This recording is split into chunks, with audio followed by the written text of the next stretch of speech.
here, and I've had the pleasure of knowing one of our speakers for over 20 years now. And it's my pleasure to introduce Dennis Tucker, the publisher of Whitman, and Bill Fivaz, a long-time numismatist and air specialist, and they're going to do a talk on the cherry picking scene in 2020. Thank you. I'd also like to introduce Brandon Hall. He's an associate editor at Whitman, and he's been helping us with the Cherry Picker's Guide. Let me open this discussion with a rhetorical question. If a book on error coins has a typo, how do you know? Now, of course, die varieties are different from errors, but the topic of today's discussion will be cherry picking, which is examining coins which appear to be normal at first glance and looking at them for tiny die characteristics like over mint marks, double dies, and misplaced dates and that type of thing, which reveal them to be rare and very valuable.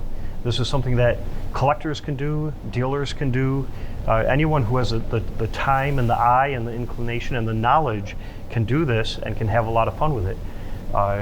We know people who specialize in it as dealers, and people who have a lot of fun making money doing this cherry picking. This is an example. You'll see on the left a regular 1901 Barber dime minted in New Orleans. And at the right, you see a repunched mint mark called an O over horizontal O. A tiny part of the design, a tiny part of a tiny part of the design, but if you know what to look for, it reveals it to be quite valuable. The regular coin, worth maybe $20, $25. The variety, $175 or so. So definitely something that's worth your time and effort if you have the knowledge of what to look for. Give you another example. This is a coin that you can find in your pocket change. It's a 2015 Homestead National Monument of America, America the Beautiful Quarter. So you can get it for 25 cents. If you go to a coin shop, you might pay 50 cents because he has to put it in a 2x2 and staple it and things like that. But you know, basically pocket change. This is an interesting die variety. You'll see that there's an element that appears to be either a doubling of that water pump or some sort of deliberate die manipulation, and it's visible so far to the northeast that it appears to be a reflection in the window pane behind it. Whatever it is, it's collectible. Whether it was a double die or something that was someone playing around at the mint that made this. Yeah, I have trouble identifying that as a double die. My take on this particular variety is that it is akin to the Wisconsin quarters with the extra leaves. I think somebody at the mint was just tooling around, if you will, and kind of tongue-in-cheek made this, not for any particular reason, just messing around. But that looks very, very deliberate to me. Mm-hmm. So I kind of think it is not a double die as we know it, but more a definite creation by someone at the mint. So I've asked around with different dealers and collectors. As I mentioned, the regular coin worth 25 cents. In Mint State 63, you might pay $25 for this coin. So it's definitely worth checking your pocket change. Here's another example, 1909 S Barber half dollar. You'll see the regular mint mark on the left. You'll see an inverted mint mark variety of the same coin, and you can see the difference in value. So again, if you got sharp eyes, fun to look for. As a heads up on the inverted mint marks, this is the only one that was known for quite a while. All of a sudden, when we started looking at other Barber half dollar S mints, we found that, boy, there's some others too. So there are at least 4 or 5, I think, others that will be in the book. So check your barber halves, and if that S mint mark doesn't look like it should, buy it and put it aside. It'll be in the cherry pickers probably. That's a good segue to talk about a little bit about the Cherry Picker's Guide. Not to make this an infomercial, of course, I will mention that if you're a member of the ANA, you can borrow all Whitman books for free from the Dwight Manley Numismatic Library. But as Bill has mentioned, cherry picking is alive and well. It's a vibrant part of the hobby. New discoveries are constantly being made, and as new types of varieties come out, people start to look at the S mint marks, for example, and start to find things that others were not aware of. The fact is, you can't talk about cherry picking without talking about the Cherry Picker's Guide. Bill Fivaz has been a coin collector since I think about 1950. Mm-hmm. He's earned recognition as one of the country's most respected authorities on numismatic errors and die varieties. Longtime contributor to the Guidebook of United States Coins, which we know as the Red Book, and with the late J.T. Stanton, he co-authored and launched the first Cherry Picker's Guide in 1990 at the Fun Show. And that's really what launched the modern boom in the interest in die varieties. Mm-hmm. How many people back then were doing what you did? Not very many, so we had a clear road to cherry picking. I don't know if you want me to get in a little bit on how it was born or not. Sure. My real job was selling chocolate for the Nestle company, which I did for 36 years. It was really a sweet job, if you will. Part of my territory was St. Louis, and I got to be good friends with a dealer out there, Jay Woodside from Scotsman's Coins. I know a lot of you know Scotsman's. His dad owned the shop, and when his dad passed away, Jay took it over. And Jay had a habit of getting into the shop about 7 o'clock in the morning, so I would highline it over to his shop and be over there before I started calling on my customers. And he was good enough to let me go back in the vault and look at any coins that he had, take out the coins that I wanted, the varieties that I wanted, and let me purchase from him. After about 4 or 5 years of that, he cornered me one day. He said, "Hey, Bill," he said, "do me a favor. Write down the varieties that you want us to look for, and we'll look for you." He said, "Better than that, why don't you write a book on the doggone things?" I said, "Well," I said, "that's a possibility. I'm not an author, though." But I was good friends with J.T. Stanton, who lived down in Savannah, and he was a printer. So we linked up and developed the first Cherry Picker's Guide in 1990. It was a little skinny book about like that, but we thought it would do pretty well. And I don't know how many printings it had, but it went very, very well.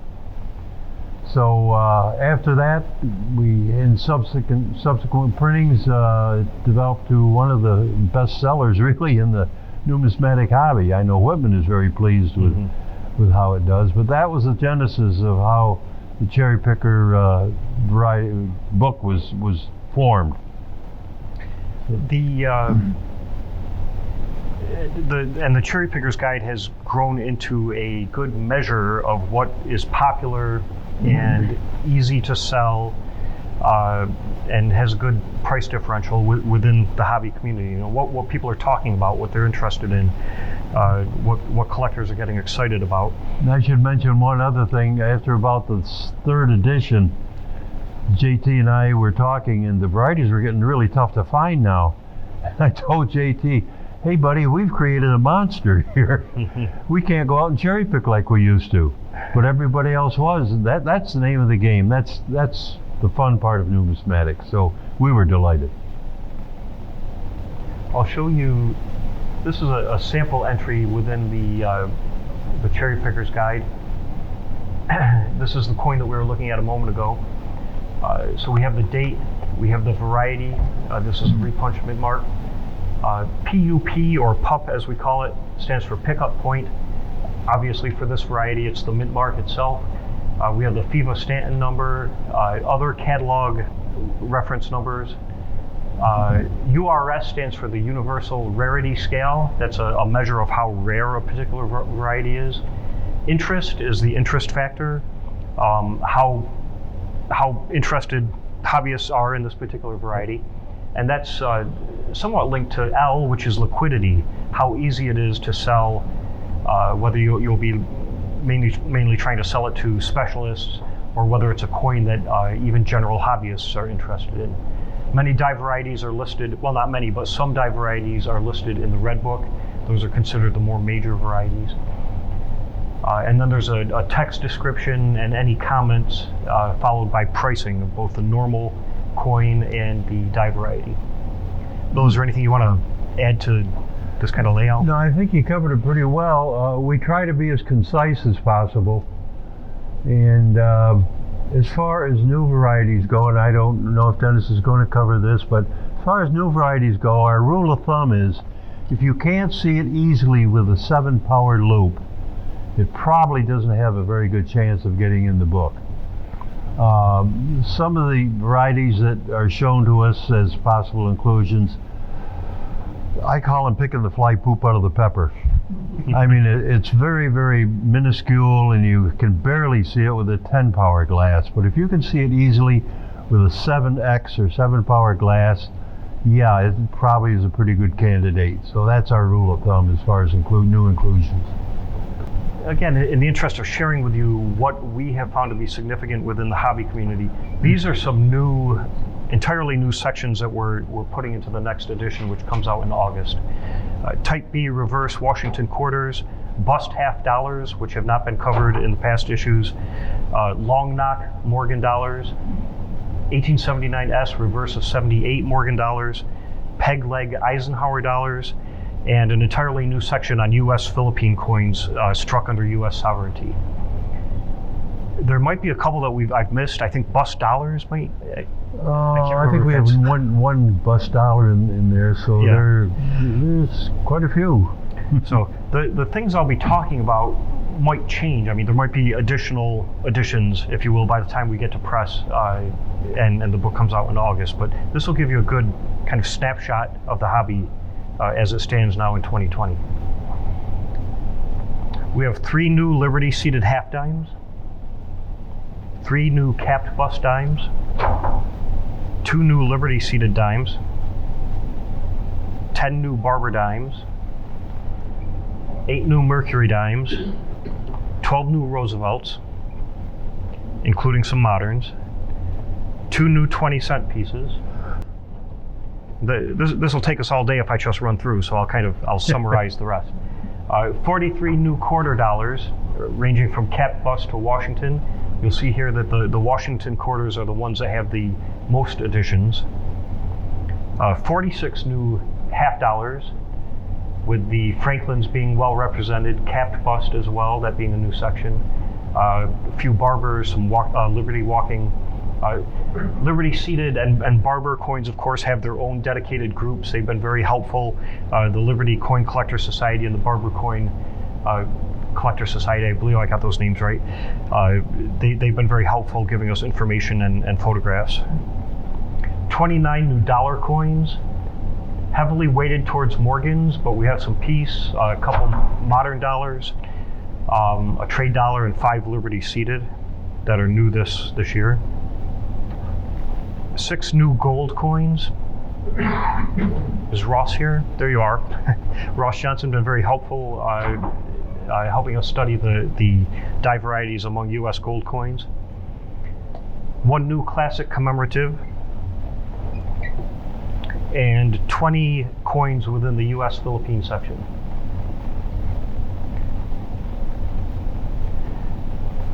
I'll run through some additions. These are examples of new listings that are going to go in the next Cherry Pickers guide. The 1919 Mercury dime with a double die obverse. Bill, is there anything you want to say about that particular? Yeah, this is a dramatic variety, and it is amazing that it has escaped detection for so long. I think it was about 2 years ago that it was discovered, and I don't know the number that have been discovered since, but it's infinitesimal. Could be less than 10, I don't know. But it's one you can see all the way down into the lower grades. So check that motto, "In God We Trust," and see if you can see that doubling on the right-hand side. It's a rare variety, and I think it's going to be the cover coin too. Yes. Yep. So it's going to increase in desirability as the time goes on. As I say, very dramatic. And if I could just interject something, when a book comes out, usually the authors or co-authors get the credit for it. We are so thankful to have specialists in the field that are dedicated to a specific area, like Morgan Dollars or Franklin Halves or Seated Liberty. We draw on their expertise all the time, and without them, this book wouldn't be anywhere near as popular as it is. So we want to thank very sincerely all the contributors from the different clubs and societies, and we just can't say enough about their cooperation and willingness to share their information. So a big thank you to them. I echo that wholeheartedly. I think that's a great point to make. This isn't just one or two authors or editors making decisions, because obviously there could be potential conflicts of interest. This is very much a hobby community effort, and kudos to Bill for vetting hundreds and hundreds of recommendations. You know, everybody has their favorite coins, their favorite varieties, and sometimes you have to pick the fly poop out of the pepper, as you say, and get your loops out. And Bill has the unenviable task of telling folks, yeah, it's a little too rarefied or not quite what we're looking for. But everything you see here that we're showing you that are new additions are ones that have excited the hobby community. And as Bill said, they tend to be very noticeable, very quickly recognizable, if you know what to look for. This is an example of an overdate, the 1806 drape bust $half with a 6 over inverted 6. Something to be on the lookout for. Bill, any commentary on this one? No, this is listed in the Red Book, and somebody will say, well, why is it in Cherrypickers? Well, the prices on this have risen dramatically, and we have to take that into consideration too to try to keep you folks up to date pricing wise. When the Red Book comes out, the prices in there are sometimes, pardon me, but not relevant at the time that it comes out. So we try to keep you up to date through special coin varieties that have increased dramatically or seen a change. Let's see, this is the 1968 S Kennedy $half proof with an inverted serif S over a knobtail S. I think it's a good example of a somewhat modern coin.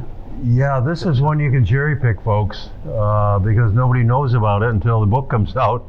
So this is kind of a heads up and a what do they call it now? A spoiler alert? Sneak preview, yeah, spoiler alert, yeah. I'm very impressed with this particular variety. I've never found one, but I just learned about it about 6 months ago, so I'm now looking at every 68S proof half that I can see, but it is one that is easily identifiable, and the fact that it's not only a repunchment mark, it's one style of a S mint over a different style of an S mint, which is very rare. I would mention too here that one of our main contributors to this next volume, the volume editor, is Larry Briggs, who I'm sure many of you know. Larry has been a dealer forever, a collector forever, one of the greatest specialists and experts in collectible die varieties living today. With an incredible memory. Yes, he has an incredible memory and instant recall. Yeah. He remembers details of how much he paid, how much someone else paid, who they bought it from, when they bought it, where they bought it. It's a remarkable resource for us to have, a walking encyclopedia like Larry. Bill, of course, is up to date and very active as well still. Anything else you want to add about Larry? praise? No, kudos? we rely heavily on his expertise, primarily because he's in the market and he knows prices. Yeah. He knows what the coins are selling for. Whereas very honestly before, sometimes the contributors, primarily myself and JT, and some of the editors, were not in the market. We are not attuned to the current pricing. And now we're very, very confident with the prices that are going to be in the new book. And really for the first time, I have to admit that for the first time, the prices are going to be very, very realistic, which is the guts of the book, really. So we're absolutely delighted to have Larry as the editor. I would mention too, in case anyone doesn't know, JT Stanton passed away about a year ago. Yeah, just about a year ago now, and unexpectedly and unfortunately, he was a good friend of mine. He was a good friend to many collectors, and just another living legend, as Bill is, in the world of dye varieties and numismatics in general. So we miss him. This is an example of not a new listing, but a listing that was in the last volume that has a lot of new information added to it. In the 5th edition, volume 2, when we had new varieties, we did not include the URS, so the rarity scale. We didn't include the interest factor or the liquidity, and we also did not include pricing. So all of those varieties that were new when the last edition was published and did not have that information will have it now.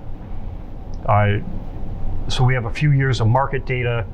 We've updated the rarities, the interest factor, the liquidity, and now we have pricing for all of those varieties in multiple grades. This is the 1917D Type 1 Standing Liberty quarter with a double die reverse, another dramatic example of doubling. Bill, any insight or stories about this particular coin, or not on this particular coin, but just to delve in a bit on new varieties, we quite often, and most often, when a new variety comes out, there's no track record for prices. So what we're doing is not putting prices in because we don't have any reliable information. The important thing is that you know that particular variety is out there. Now, in the future, there may be prices elsewhere that will pick up on that particular variety, and be sure to use those, of course. Also, prices for normal coins that we have included in the past, they changed dramatically from the time the book was published. So we're prompting people to refer to the current pricing for normal coins in your price list, a gray sheet or Coin World or whatever. Much more reliable than putting in prices that mean absolutely nothing. So we're trying to update in every area that we can. And even if pricing does go out of date, it's important to see the kind of differentials that you're talking about. You know, is a variety worth double what the normal price is? Is it worth 10 times? That's valuable information, even if the actual pricing goes a bit out of date. And I would also mention that Larry Briggs is a noted specialist in Liberty seeded coinage in particular. So and we have a lot of Liberty seeded varieties that are being added, so you can take that to the bank, and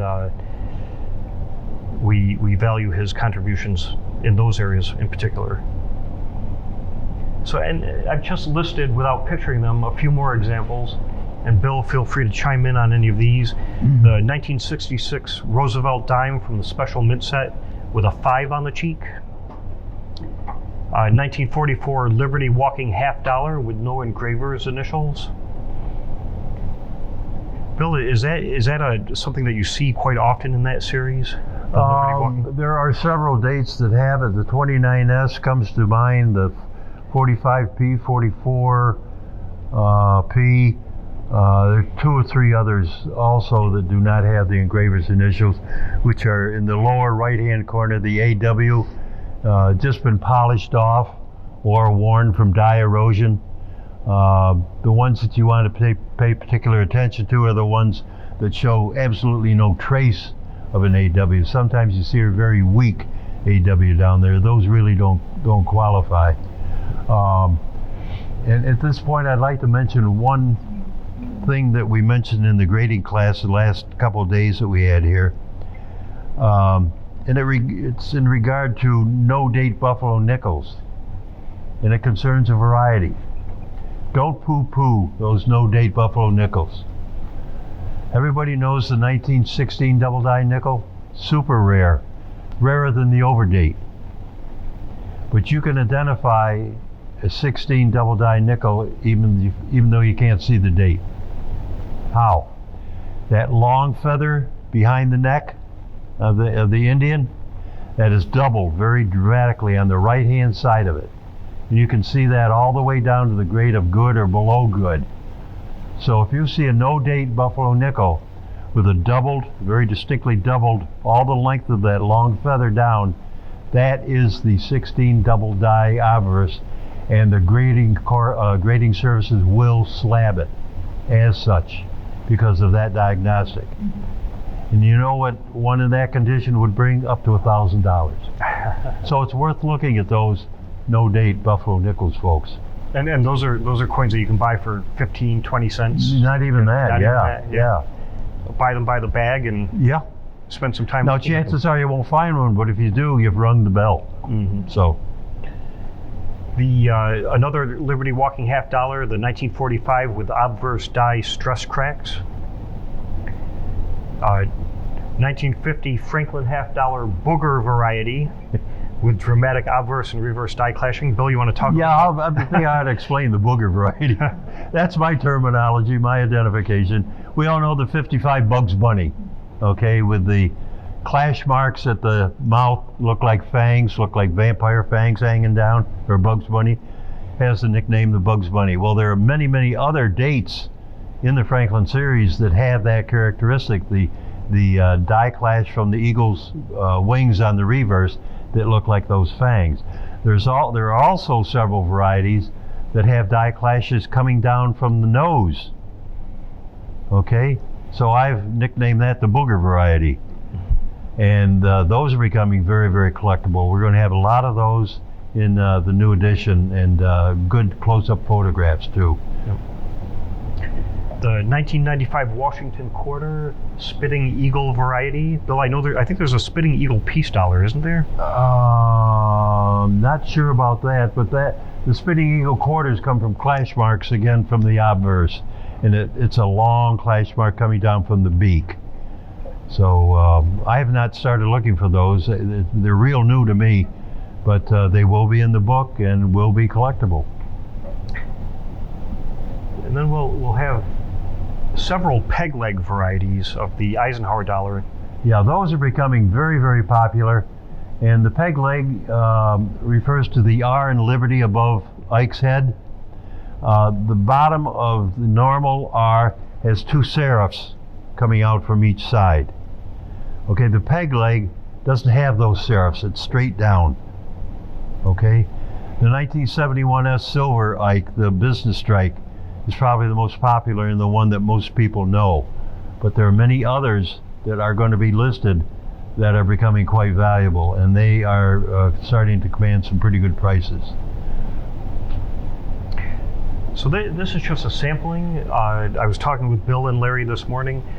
The new edition of the book will have almost or roughly 200 new variety listings that are completely new to the book, in addition to the updates in different interest factors and pricing for every variety. And better photos. But all of the photos will be new, or nearly all of the photos. And this is the biggest addition to the Cherry Picker's Guide that I believe has ever happened. Except for the first one. Right, except for that the first explosion back in the early days. So we're very excited to see so much activity within this portion of the hobby.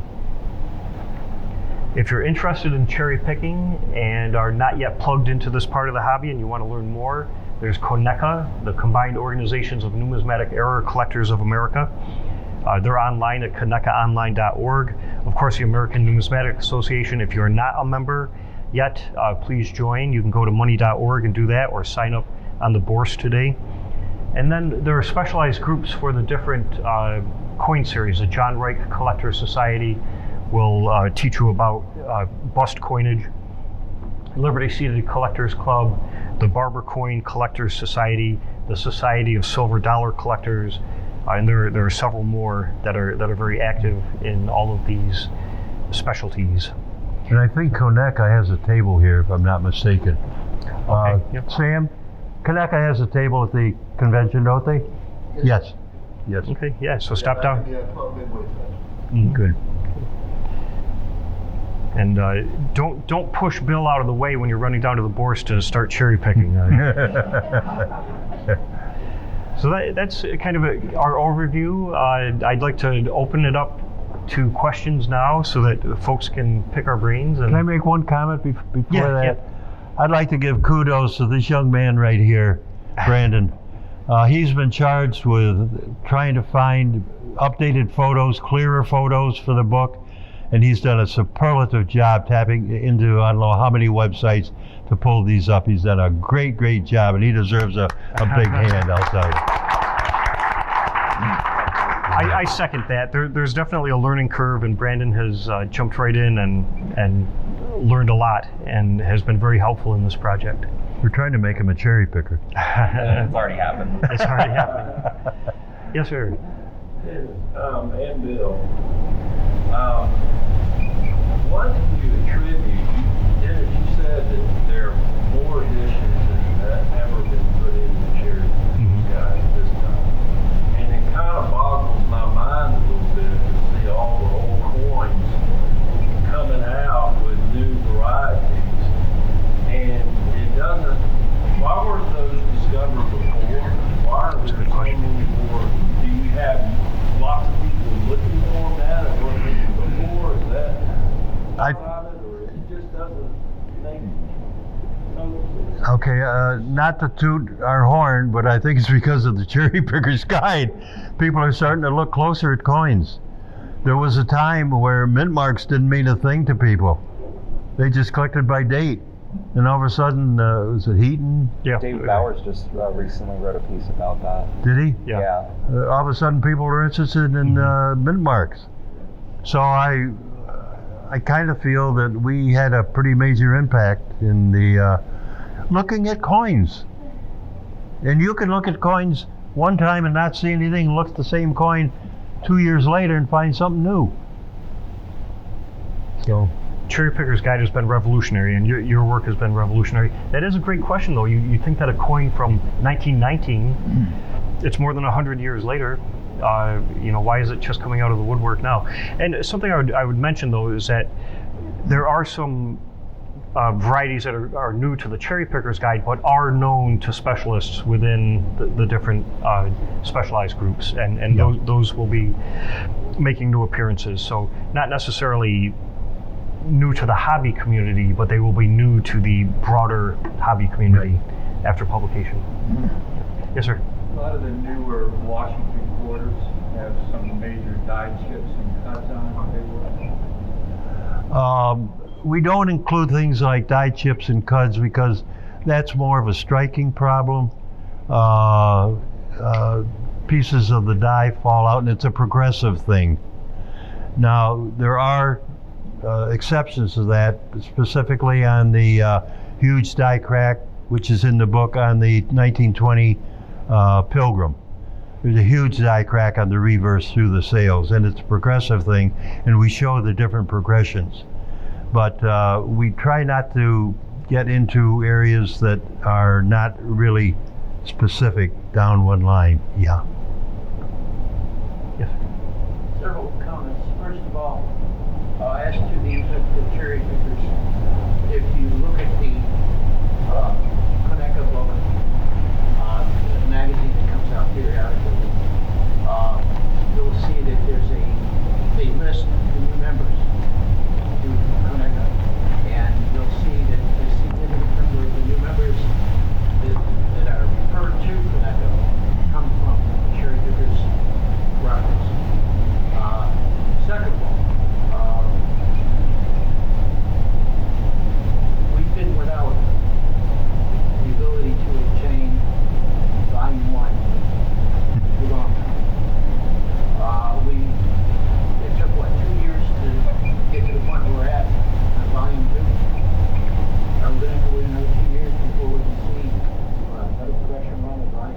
You gotta explain what volume 1 and volume 2 covers. Yeah, and the question for those who might not have heard is when will the 7th edition volume 1 come out? Volume 1, because the book was getting so big, I believe this started in the 4th edition. I think it was so. split up into 2 different volumes. Volume 1 covers half cents through through nickels, yes. And volume 2 covers half dimes through gold, commemoratives, and now bullion and the Philippines, starting with this edition. It's hard to forecast when we'll come out with the 7th edition volume 1. There's a lot of work that goes into these books. It's very specialized knowledge. It's Larry and Bill have great knowledge themselves, but even they have to go out into the wider world and pick the brains of super specialists. So all of that takes time. There's a million moving parts in a book like this. You've seen the different factors that go in. It's not just the pricing, it's analyzing the rarity, the popularity, the liquidity factors of these different varieties. Image gathering can be a huge chore, a huge task.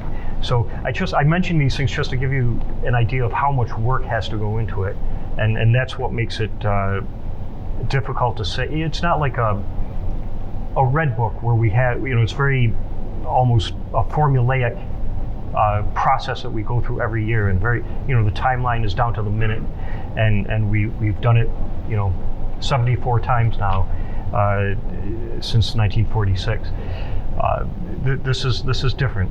So let me ask you though, would there be interest in a reprint of the 6th edition volume 1? Keeping in mind that it'll be old information, no new information, no new prices, no new varieties, but it'll be just a reprint of the first one. Can I just mention that I'm a coin supply dealer, among other things, beyond being a coin collector. Mm-hmm. And I have a Thank you. number of people that come to me that say they don't want to pay the $200-300 on Right. eBay to get a volume 1. Mm-hmm. They'd rather get what they can get. And as a parallel approach, I'm also involved in local nickels. And we decided that it would take too long to get a brand new printing of the guidebook for Hobo Nickels, so we reprinted it with the information that was available because there was such a demand. Right. And I suspect volume 6 would have that demand if you chose to print it. Okay, I appreciate that insight. That is something that we've been weighing in recent months, because we do know that the 6th edition is quite expensive on the secondary market, which is rare for a numismatic book. Typically, as with any book, it's going to just plummet in value. But You have to end up getting another red book for the price of Cherrypicking. Plus the fact that we're getting a little long in the tooth. I mean, I celebrated the 47th anniversary of my 39th birthday yesterday. Okay? And do the math. And it's a job, folks. It really is, especially when you get as old as I am. we meet Yeah. at least once a week, so often twice a week, for several hours, and just sit down and work with Larry Briggs on the phone, other specialists, prepared to call in or be phoned, and that's not even counting time on email and research and work outside of those meetings.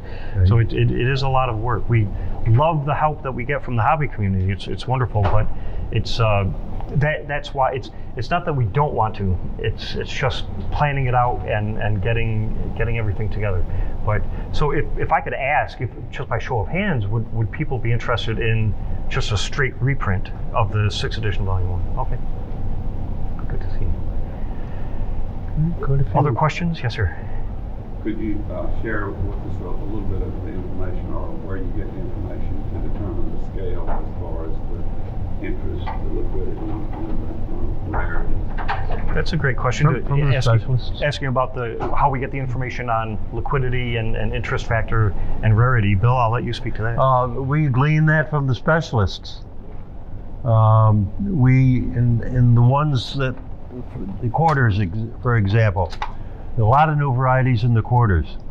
We've tapped into one or two sources for the Washington quarters who are really experts. They live and die Washington quarters. And we rely on them because they're handling them day after day, and they provide us with all of that information. So we're gleaning it from, we don't arbitrarily just set a number. What about the grading services for the rarity? The grading services for the rarity? Does that give you a population number? Checking the certified populations. Yeah, it could, Yeah. especially where your registry sets are involved for the varieties. Very honest with you, we haven't tapped into that. We've been relying on the specialists. But I'm sure they study Oh, that sure. data, and they're funneling that to us. Every coin collector has coins that they love, series that they love. You know, we get a lot of emails, phone calls, people buttonholing on the bourse and things. Very passionate collectors who have their favorite coins that they want to get into the Red Book, into the Cherry Picker's Guide, or what have Especially you. if they have a roll of them. right. Yeah, if they've got an inventory, that sometimes gives them incentive to push. But we're very used to seeing, feeling that kind of pressure, and we understand it, we appreciate it, but we're not swayed by that unduly. The passion is one thing, and you can have a wonderful interest, a strong interest in. I'm thinking in particular of the 2009 formative years Lincoln Cents. Had a very strong following. So probably 5 or 6 collectors who were just very passionate about these, and they inspired others to be equally passionate. But there's like the skeleton fingers. You remember these, the multiple fingers on Abraham Lincoln's hand. He's got the open book. So it's a tiny coin. It's a tiny element of the design of that coin, and a tiny part of that tiny element. So they're interesting when you look at them on a screen or under a magnifying glass. It's neat to see these different finger formations and things.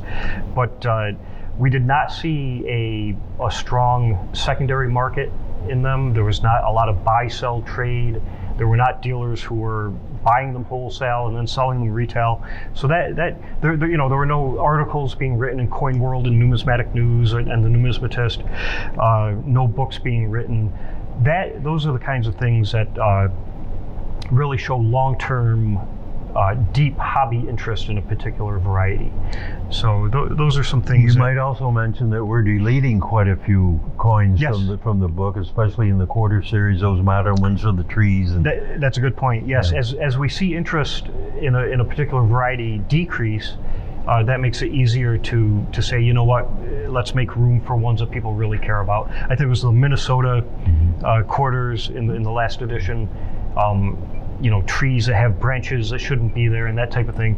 Interesting to contemplate, but they just really haven't done much in the hobby community. So Right. a lot of those have been removed to make room for some of these other more popular varieties. fly poop in the pepper again, folks. Yeah. Any other questions? Or how are we doing on time?